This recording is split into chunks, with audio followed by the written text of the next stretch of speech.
Hey everyone, it's Brandy again. I just wanted to give you a little bit of an update. It is Tuesday, February 4th. It is 6 days past IUI. So we had the IUI on Wednesday, and then I actually went to Charlotte over the weekend to visit some friends, and it kept my mind off of everything. We went to the mall, and we had a whole group of people that actually traveled down with us, so that was pretty cool. And honestly, I can say it was stress-free, and I didn't really talk about the procedure much to anybody. I didn't even really think about it all that much, which was really cool. The weekend went by really fast. So as far as symptoms go, I know it's too early probably for any type of pregnancy symptoms. I know that implantation normally occurs 6 to 12 days after ovulation, so I've still got a little while before I can say the implantation process is over. I believe technically 12 days would be, I believe, this Friday. And so as far as symptoms goes, I've been feeling bloated, crampy, a lot of cramping, and I have been nauseous a little bit here and there, no specific times, just every now and then. But I'm not getting my hopes up. I don't feel that they are any type of pregnancy symptoms. I think they're just symptoms from the Clomid and the trigger shot. My body just has those symptoms with that before, so I'm just going to chalk it up as medication symptoms. So I've got some notes here. One thing that I did read online, and I don't know if it's true or not, but I figured it wouldn't hurt to try, right? So as far as implantation goes, I kind of Googled on what can help with implantation, like if there's anything I could do, because I don't like not to have control or I don't know what the word, I really prefer to feel like I'm doing something instead of just sitting around doing nothing. So I did Google if there was anything I could do, and I did find this article about pineapples. Basically, you take a fresh pineapple, you cut it up, and then you cut it in 5 pieces, like 5 rings. And what you want to do is you want to take a piece of pineapple along with the core, which is very hard. The core is, it's edible, and I did it. I didn't think it tasted gross. It was just really hard and firm.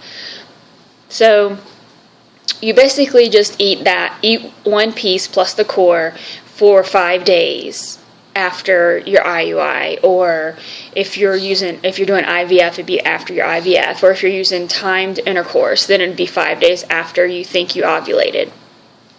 So I did that just to give me some peace of mind, and I don't know if it really works or not, but I figured it wouldn't hurt to try. I also read that if you drink Welch's grape juice, just 100% Welch's grape juice, nothing, no cocktail form of it, no diet or light grape juice, just straight up Welch's grape juice. If you drink 1 glass a day for 5 days after, it's supposed to help as well. I don't know if you can probably Google it yourself, and I might be able to post the link below, but there's the vitamins in it that help with the uterus and the lining and everything, so it assists in the implantation supposedly. So I figure I'd give it a try. What other symptoms? My face is still breaking out a little bit, but again, that happened when I was on Clomid before, so again, it's not really any concern. And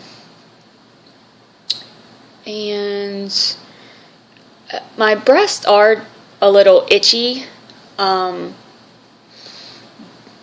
But again, it's just, I don't know. I'm not, like I said, I'm not getting my hopes up. I'm just trying to document my symptoms so that if it doesn't work, then I can go back and say, okay, those symptoms happened before. And then if it does work, then yay. But at least if something happens, I have something to go back on to see what my symptoms were.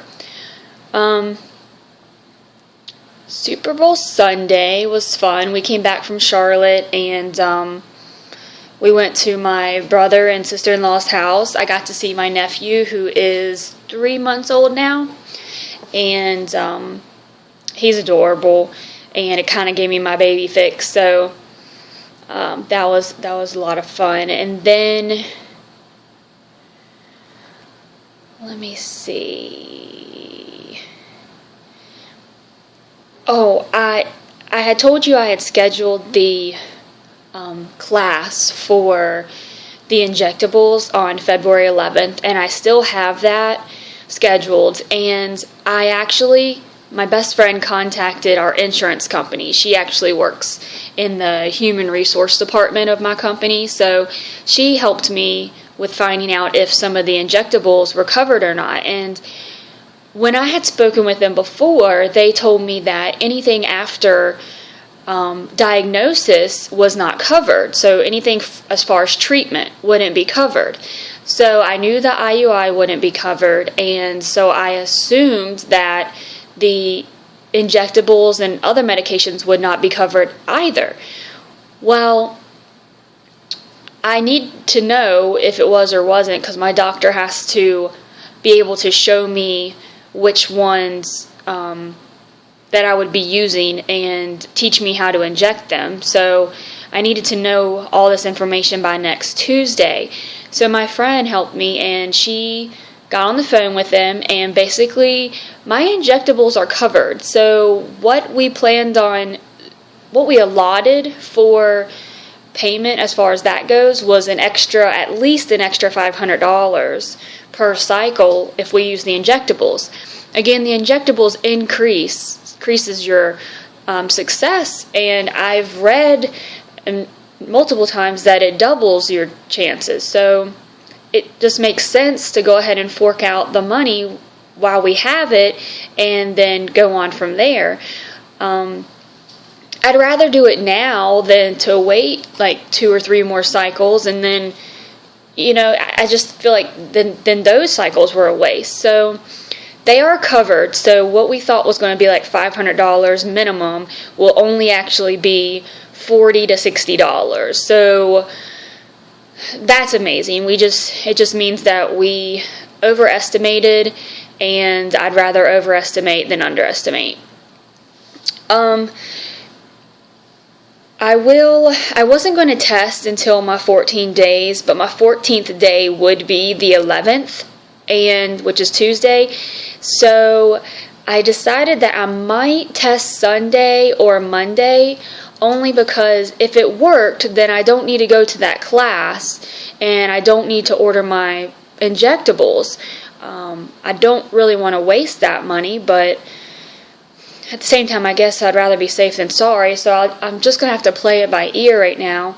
My doctor's in the process of getting a pre-authorization from my insurance for the medication, so I'll just have to ask and the worst part is I have to get it through a mail order pharmacy. I mean, thank God it's covered, it is, but I have to go through a mail order pharmacy, meaning that, it's not like I can order it one day and have it here the next day. Normally it takes a little while to process, so I need to make sure that if for some reason this IUI didn't work, I will have the injectables in time to start them for my next cycle. So that's a little stressful, but at the same time, I'm relieved, and like I said, if this time didn't work, I'm very excited to start the next process. So of course I'll be bummed about it, but I'm not going to be. I don't think I'm going to be devastated. I'm in that mindset right now, which I think a lot of people tend to get their hopes up and they take all the symptoms as being pregnancy symptoms, but the reality is that your eye could itch, and then you Google that, and it's going to say, oh, well, you might be pregnant. So a lot of symptoms are common with other things that might be going on with you, which include like medications you might be taking for treatments, or just foods you might be eating. I mean, some of my symptoms could be from the pineapple and grape juice, because I've never really eaten that amount or drank that amount of juice 5 days in a row. So who knows? But I'm keeping my fingers crossed, but again, I'm being realistic. So I think that's about it. I'll try to give you another update shortly. I've got a few things going on this week to keep me kind of busy, and this weekend I'm supposed to be going to a party with someone, so I'll probably try to update maybe Friday or so and let you know if I have any more symptoms or if anything progressed or whatnot. But you know, I'm sure it's just going to be kind of the same thing. But anyway, well, thank you for tuning in, and I hope you have a great Tuesday. Bye.